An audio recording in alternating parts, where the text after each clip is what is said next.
Senador Pedro Taques.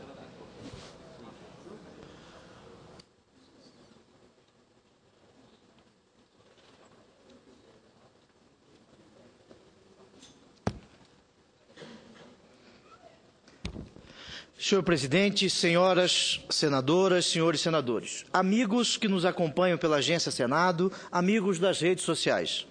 A palavra democracia pode ser traduzida como um meio para a realização dos valores essenciais da convivência humana, através da participação dos cidadãos na gerência dos atos estatais.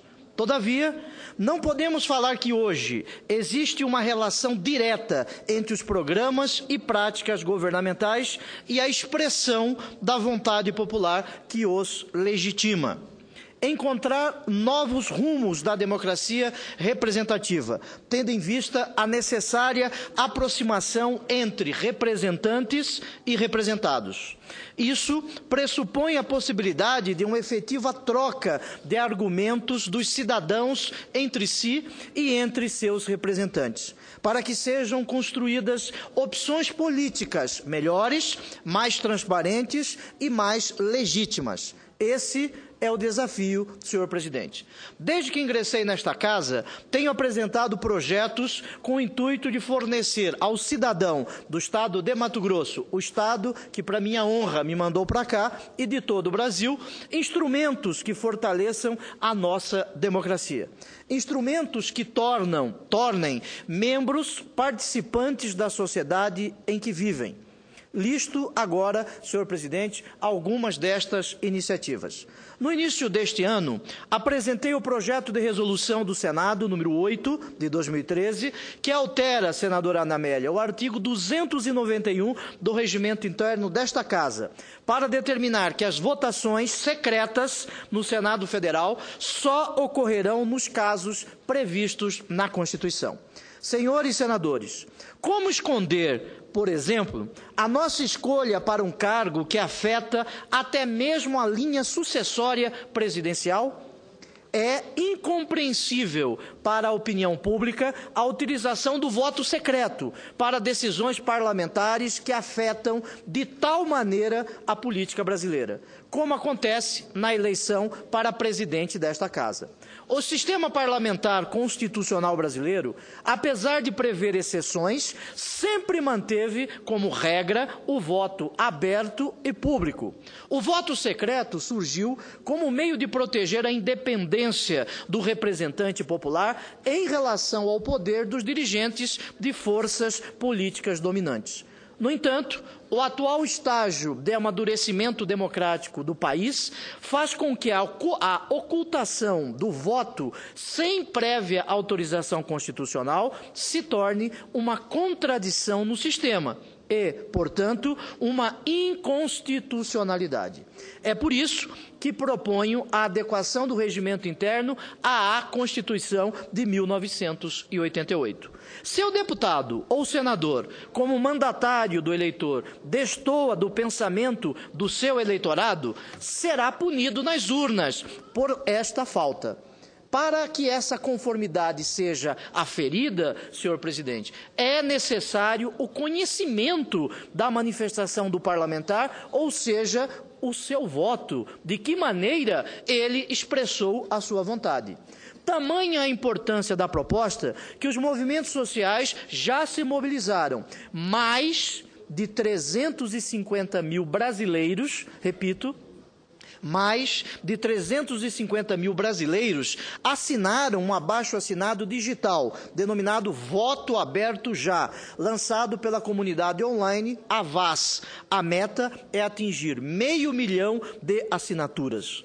Creio que esta Casa está pronta para atender o anseio popular, senhor presidente. Não podemos ter segredo, sigilo, quando a Constituição da República não oferta esta permissão. A regra é a publicidade. Qualquer do povo tem o direito constitucional de saber o que seus representantes estão a fazer, quais são os caminhos que estão sendo trilhados. Assim, a proposta muda o regimento interno para que nós possamos afastar esta inconstitucionalidade, esta incompatibilidade do regimento que prega o segredo, o sigilo, quando a Constituição da República assim não determina. Senhor presidente, senhoras senadoras, senhores senadores, amigos do Estado de Mato Grosso, garantir maior participação dos cidadãos nas atividades do Senado Federal, seja na fiscalização e controle dos atos do poder público, seja na atividade legislativa,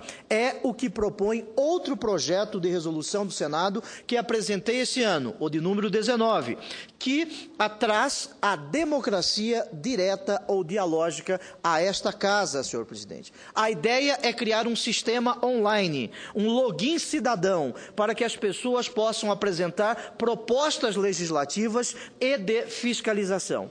Nós vivemos numa democracia, como eu disse, dialógica, participativa, e o cidadão tem o direito de participar das mudanças, das decisões importantes para a sociedade. O projeto compromete o Senado Federal com a efetividade da ampliação da participação popular no processo legislativo. No modelo atual, somente os senadores têm legitimidade para requerer a instalação de propostas de fiscalização e controle a ser exercida pela Comissão de Meio Ambiente, Defesa do Consumidor e Fiscalização e Controle. Pelo nosso projeto, a CMA poderá apreciar propostas apresentadas na forma de petição pública ou física ou eletrônica e assinadas por 0,25% do eleitorado, ou seja, por volta de 350 mil eleitores. É lamentável, senhor presidente,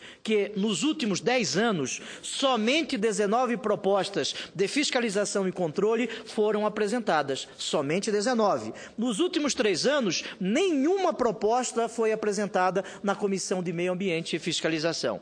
O PRS número 19 prevê a mesma alteração na propositura de sugestões legislativas perante a Comissão de Direitos Humanos e Legislação Participativa, que também ficará aberta aos cidadãos. O Senado já adotou iniciativa semelhante com o portal e-Cidadania, disponível em seu sítio eletrônico, no qual os cidadãos podem apresentar ideias legislativas. De acordo com as regras atuais, caso uma ideia seja apoiada por 20 mil pessoas, em 4 meses, ela será levada à Comissão de Direitos Humanos. Inaugurada tal iniciativa em meados de 2012, quantas ideias foram encaminhadas para a CDH, senhor presidente? Até agora, nenhuma ideia foi encaminhada para a Comissão de Direitos Humanos. A proposta que obteve mais apoios conseguiu pouco mais de 1.800 assinaturas. Haveria o desinteresse dos cidadãos brasileiros em oferecer sugestões? Certamente que não, senador Mozarildo. Isso, na verdade, mostra o relativo desconhecimento da iniciativa e o baixo comprometimento do Senado em divulgá-la e incentivá-la. Para que seja facilitada a participação do cidadão na discussão das matérias em tramitação na Casa, sugerimos ainda o acréscimo do artigo 272-A ao regimento interno. Poderão, por exemplo, ser criados fóruns de discussões em que se permitirá a discussão pública de proposições em tramitação. Creio que o PRS 19 de 2013 irá incrementar os instrumentos de participação para oferecer um amplo debate, senadora Ana Amélia. A comissão diretora da Casa está sensível a essa questão e já inseriu a promoção da transparência e do controle social no plano de metas da administração para o período de 2013-2016. Para minha alegria, concedo uma parte à Sua Excelência, a senadora Ana Amélia. Caro senador Pedro Taques, eu queria cumprimentá-lo pelas iniciativas que tomou em relação ao regimento interno da Casa. E ontem também saudei como muito positiva a iniciativa do senador Romero Jucá, no sentido de que as deliberações para encaminhamento e tramitação de propostas de emendas constitucionais não podem ser por aclamação ou por manifestação que não seja o voto nominal. como aconteceu na comentada, polêmica e negativa à emenda 33, que a Câmara aprovou a toque de caixa. Então, eu penso que observar um rigor maior numa tramitação de uma matéria tão importante quanto essa significa dizer que nós temos que ter cuidado e cautela em relação a essa matéria. Quanto à questão do voto secreto, senador Pedro Tax, eu observo que Vossa Excelência resguarda o que determina a Constituição hoje, que voto secreto é para derrubada de veto presidencial, para a votação de ministros do Supremo Tribunal Federal e para também indicação de embaixadores.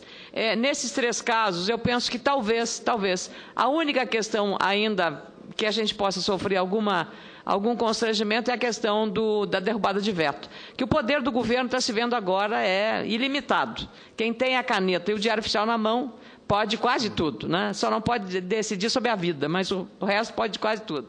Então, penso que apenas nesse caso. Agora, ministros do Supremo, que eventualmente irão nos julgar amanhã ou depois, como temos ficha limpa, né, Vossa Excelência e a maioria todos os senadores aqui, né, a ficha limpa, não vamos ter receio de votar e aprovar nomes dizendo. Então, eu também esposava a mesma opinião de Vossa Excelência em relação a esse voto secreto. Hoje já tenho, digamos, apenas mantenho a questão do veto presidencial, mas no mais acho que poderíamos abrir e ser voto aberto, e, sobretudo quando é para discutir a escolha de quem comanda os destinos desta casa e, na linha sucessória, tem um papel relevante. Então, parabéns a Vossa Excelência pela abordagem desse tema, senador Pedro Tax. Ok, muito obrigado, senadora Ana Amélia.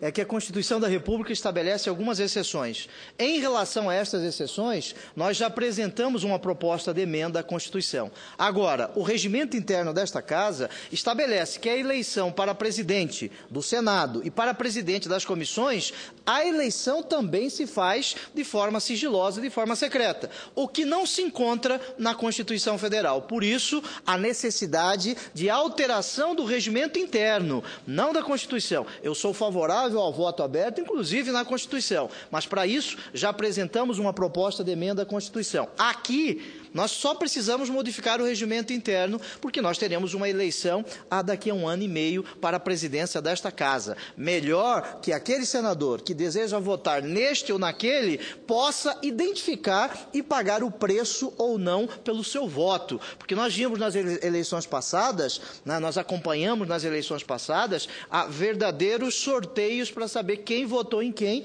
A Folha de São Paulo fez um levantamento, eu que fui candidato à presidência desta casa, de acordo com a Folha de São Paulo, teria recebido mais votos do que apareceram na urna. Isso mostra que algo de errado ali ocorreu. Por isso, a só alteração regimental já resolveria isso, porque a Constituição em nenhum momento fala que a eleição para presidente do Senado e presidente das comissões, o voto deve ser secreto. Senhor presidente, e por falar em aproximar o Congresso do cidadão, reafirmando o exercício de suas atribuições constitucionais, quero registrar também que apresentei uma proposta de emenda à Constituição, a número 15 de 2013. Em consonância com as recentes iniciativas da Câmara e do Senado, no que diz respeito à transparência, proponho que não só a Presidência da República, mas também os cidadãos brasileiros possam solicitar urgência na tramitação de projetos em andamento no Congresso Nacional.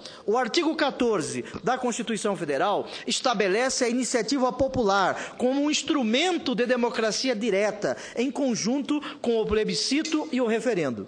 A participação do do cidadão, também está prevista no artigo 61 da Lei Fundamental. No entanto, vejo como indispensável a inclusão de dispositivos que permitam solicitação de urgência constitucional às proposições que despertem maior interesse da população. Imagine, se o presidente da República, ele pode solicitar urgência nos projetos de lei de sua iniciativa, conforme determina o artigo 64, parágrafo 1º da Constituição, por que o cidadão, que é o titular do poder, não poderia, senador Cristóvão Buarque, solicitar urgência para determinado projeto de lei? Esta proposta de emenda à Constituição que apresentei, permitirá, em sendo aprovada, que o cidadão poderá solicitar urgência em projetos de lei em tramitação nesta Casa e na Câmara dos Deputados. Tudo para que o cidadão, que é o verdadeiro titular do poder, possa expressar a sua vontade. Concedo uma parte ao senador Cristóvão Buarque. Senador Pedro Tax, eu quero parabenizá-lo pela maneira como o senhor aqui está sempre presente, lutando para aperfeiçoar a democracia brasileira. E nós estamos em um momento, eu não digo hoje, semana, nós estamos em um momento histórico em que, de fato, nós estamos praticando a democracia aos moldes antigos, sem a participação direta da população, como já é possível pelos meios das redes sociais, pelos meios de comunicação. Quando começou essa história de democracia, 2.500 anos atrás, o povo se reunia diretamente, senador Mozarino, como sabe, na praça. Na Ágora. Chamada Ágora. E ali votava, era o povo, não tinha deputado. Não é possível isso com 105 milhões de eleitores. Mas é possível ouvir os 105 milhões de eleitores. É possível ouvir pelo menos uma parcela expressiva desses 105 milhões a cada dia. Eu não sou daqueles que acredita que vai ser desnecessário o Congresso, de que a democracia direta ela pode funcionar plenamente. Porque cada decisão exige um tempo de reflexão, exige olhar lá na frente. E cada um da gente, quando está com o chapéu de eleitor, a gente pensa no presente, no momento, no instantâneo, no ao redor da gente. Quando se põe o chapéu de congressista, de parlamentar, nós, além de termos o interesse pessoal, temos que ter um interesse de longo prazo, distante, e da coletividade. Temos que refletir aqueles que nós representamos. Por isso, o senhor chamou há pouco de dialógico, creio que é nesse sentido. Sim, de diálogo, né? No diálogo, no conjunto das partes. Eu quero fazer uma justiça aqui. A primeira pessoa no Senado que me chamou a atenção da necessidade, senador, de aperfeiçoar a democracia para utilizar os novos meios de comunicação foi o José Sarney. Foi o presidente Sarney, com a experiência dele, com a cultura dele, que muitos anos atrás, sentado aqui, ele levantou, a democracia está precisando de ser modernizada. Eu até diria, está precisando de ser democratizada. Então, eu parabenizo o seu gesto. Agora, além disso, falei do momento histórico. Hoje, nós precisamos sentar e refletir sobre a democracia brasileira na sua forma atual. A relação entre os três poderes não está funcionando como uma democracia exige. Nós estamos cometendo erros aqui dentro de fechar os olhos à legalidade de algumas decisões, que faz com que o judiciário tenha que intervir quando não deveria ser necessário. O executivo usa e abusa do legislativo como se não houvesse outro poder. E um dos seus projetos, que proíbe senador, deputado de ser ministro, sim, ajuda nisso. Hoje, aqui nós temos um número de votantes nomeados pelo presidente. Exatamente. Porque o presidente nomeou o senador, então o suplente só está aqui enquanto o presidente quiser. Então, é nomeado. Isso em todas as assembleias legislativas, todas as câmaras de vereadores se repete. Ou seja, hoje, como o senhor gosta de dizer em relação a outra instituição, o Congresso é um puxadinho do Planalto, por conta disto e de outras coisas mais que a gente sabe. Por outro lado, às vezes dá a impressão também de que o próprio judiciário, que é fundamental para nos obrigar a levar em conta a legalidade, às vezes vai mais depressa do que a gente e pode também ferir essa combinação. Tem hora que eu penso, se não é o caso, a gente tem uma mini constituinte para discutir a reforma política. Se é o caso de ter um grupo de pessoas parlamentariamente eleitos, ou outros eleitos, que não seja nenhum dos que estamos aqui, ou para estar nesse grupo, renunciemos ao parlamento para trabalhar uma reforma política que o Brasil precisa. Por tudo isso, a necessidade de adaptar a democracia aos novos meios de comunicação, e para aperfeiçoar a maneira como nós funcionamos hoje, é que eu parabenizo o seu discurso e espero que seja bem distribuído e que provoque esta Casa e a Câmara de Deputados para refletirem um pouco. Muito obrigado, senador Cristóvão. A sua parte enriquece a minha fala. Agora, mais do que uma nova Constituição, senador Cristóvão, data venia a Vossa Excelência, como dizem no juridiquês, nós não precisamos de uma nova Constituição. Nós precisamos fazer com que a atual seja cumprida. E, infelizmente, o Legislativo, o Executivo e o próprio Judiciário não vêm cumprindo a Constituição. Exemplifico, senhor presidente, senhoras e senhores senadores. Imaginem, quando Montesquieu falou da divisão orgânica das funções ou dos órgãos em 1748, ele não dividiu de forma estanque o Legislativo, o Executivo e o Judiciário. Infelizmente, no Brasil, hoje, nós temos um Legislativo que é omisso, quando deve votar, não vota. Um exemplo disso é a Comissão Especial da Reforma Política. Nós participamos, desde 2011, de uma comissão especial para modificar o sistema político nacional e não foi à frente esta comissão especial da reforma política. Daí, de repente, não mais que de repente, apresenta-se um projeto de lei para que possa mudar todo o sistema político partidário nacional. O Legislativo, no momento correto, não inova a ordem jurídica. Aí, de outro lado, o Poder Judiciário, muitas vezes, no que se denomina de ativismo judiciário,